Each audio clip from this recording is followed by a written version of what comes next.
I'm Denise, and welcome back to Camping with Emmy, home and camper renovations on a budget. This week's video, I'm going to be doing a sewing project. Yes, and the reason for that is the Renaissance Festival is in Michigan right now. And every year, my son and I would take my granddaughter Lily for probably the last 7 or 8 years. And every year when we would go, I would say, oh my gosh, I want to make a costume. I absolutely want to make a costume to wear to the fair. And I never do. So this is the year I'm going to make a cool costume to wear to the Renaissance Festival. So this was my inspiration. This is what I want my dress to look like. However, when I went to Joann Fabrics, I could not find a pattern anywhere in any of their books that looked like this dress. And had I had more time and planned this better in advance, I could have searched on Etsy and probably found a vintage pattern that would work. So what I did is I bought 2 different patterns. And so I'm going to make the corset in this pattern for my outfit. And then I purchased a second pattern of just skirts. And that will be what I'm going to use to make the skirt portion of this costume. So I will tell you that I'm a little bit rusty. I usually, on my machine, I'm sewing crafts like pillows and curtains and things like that. But on occasion, I do make some Halloween costumes for the grandkids. So anyway, I'm excited about this project and I cannot wait to get started. So fingers crossed, let's hope this turns out well. Okay, so here's the fabric I'm going to use. This is going to be one side of the corset. I'm going to make it reversible. And so the inside is going to be this color, so I can flip it around the other way as well, because this is going to be the color of the skirt. So I'm in my guest bedroom right now, and this room is empty, so it's the perfect place for me to lay everything out on the floor and cut this pattern out. This room I'm going to be doing in the next couple of months, so that will be an upcoming video. I'm going to completely transform this guest room. I would also like to add that I did wash and dry this fabric first. It's always important to do that because this is 100% cotton and it can shrink.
I'm so bummed. I've spent 2 days working on this corset only to discover that it is way too small. I don't know what happened. I mean everything looks good, the back, the sides, but it is too small. Okay, I am a size 6. All the clothes I have in my closet are a size 6.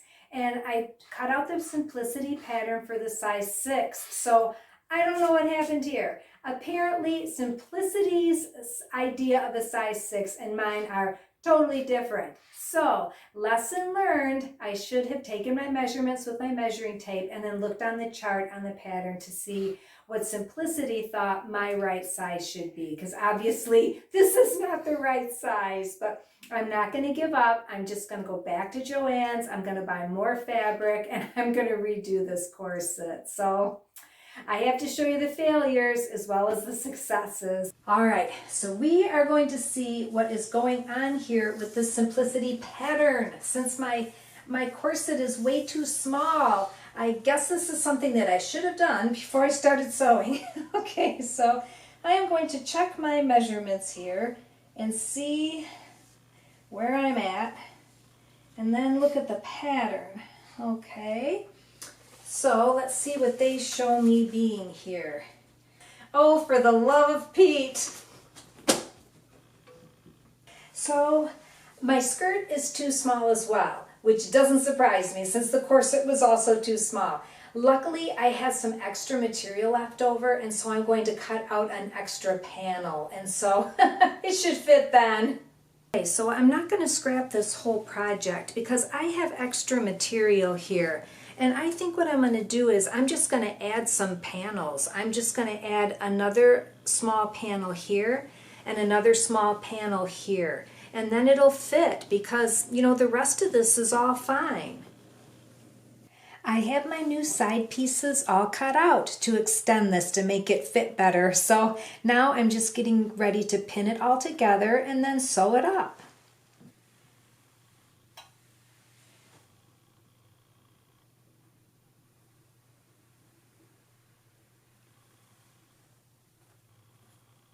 So I pinned the two sides together and then I basted all the way around the edge to hold it all in place.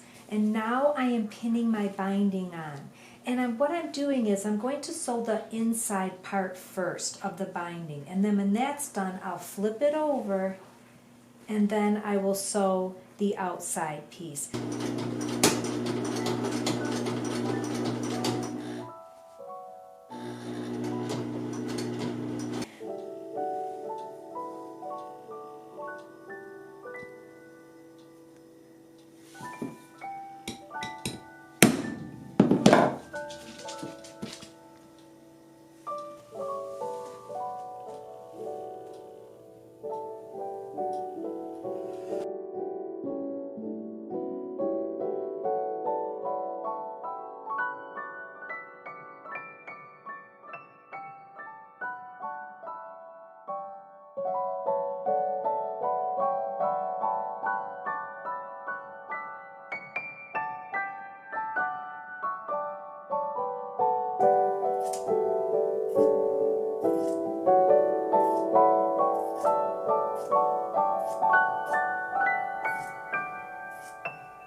As you can see, I have my zipper in and I have my waistband all pinned in place, and I also put some pleats in it since I added a couple of extra panels.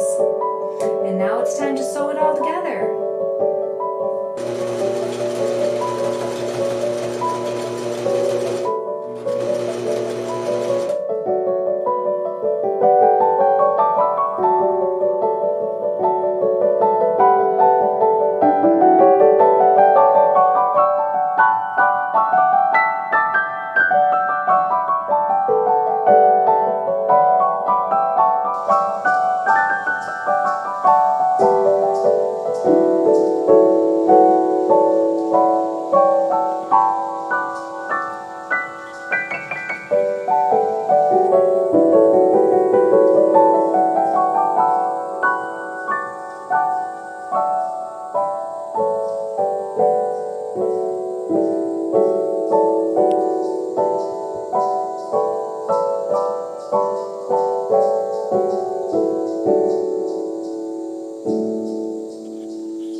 Here we are with the before, and now for the reveal. We will show the after.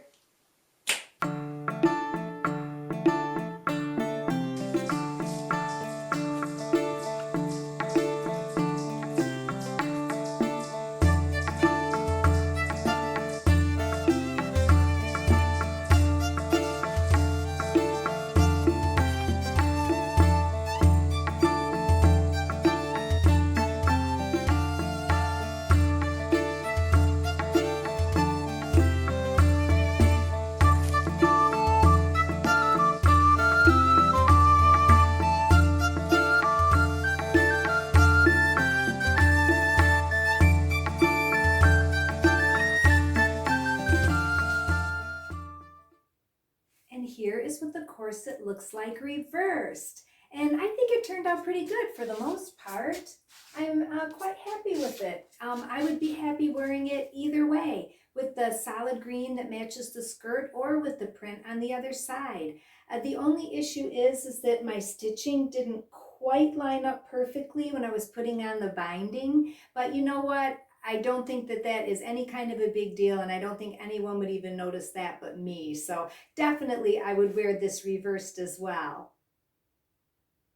I'd like to mention right off the bat that I apologize for the inconsistency with the sound in this video. In all of my previous videos, I just used my cell phone to do all of my recording. But now we've purchased a new camera and I'm having a lot of fun with it. And I'm playing around with it and I'm trying to get it figured out. So about half this video was done with the new camera and the other half was done with the phone. So I know that the volume, the sound is probably not going to line up very well. So thank you so much for your patience. And I hope that in future videos, it will be a little bit more consistent. My sewing project is complete. And I had a lot of fun making this dress. And if I must be honest, I had a few very frustrating moments as well. And anyone that does any amount of sewing will know that that just goes with the territory. It worked out well combining the two different patterns. With the corset, I initially did an iron-on interfacing with my original one.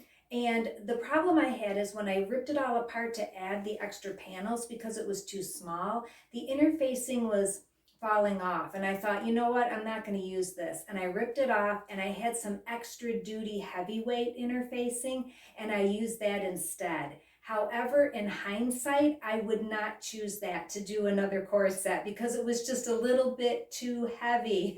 We were having a real problem getting the grommets put in. My husband had to go take the tool out to the barn and sharpen it, and so that's why he helped me puncture the holes and put the grommets in because this interfacing was so thick with two pieces of material on either side. So next time I would choose a much lighter weight one.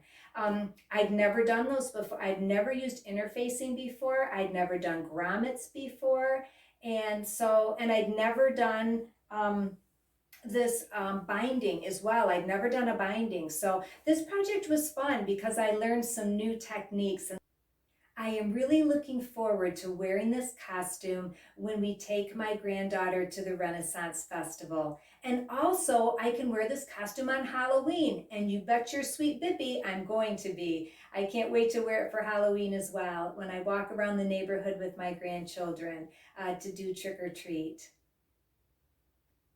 I don't think that anyone is ever too old to dress up in a fun costume. And I'm reminded of a quote by George Bernard Shaw, which says, "We never stop playing because we grow old. We grow old because we stop playing." I would like to thank all of you for watching this video today. I greatly appreciate it. I love you all, and I can't wait to see you again soon. I hope that you have a great week. And until that time, bye-bye.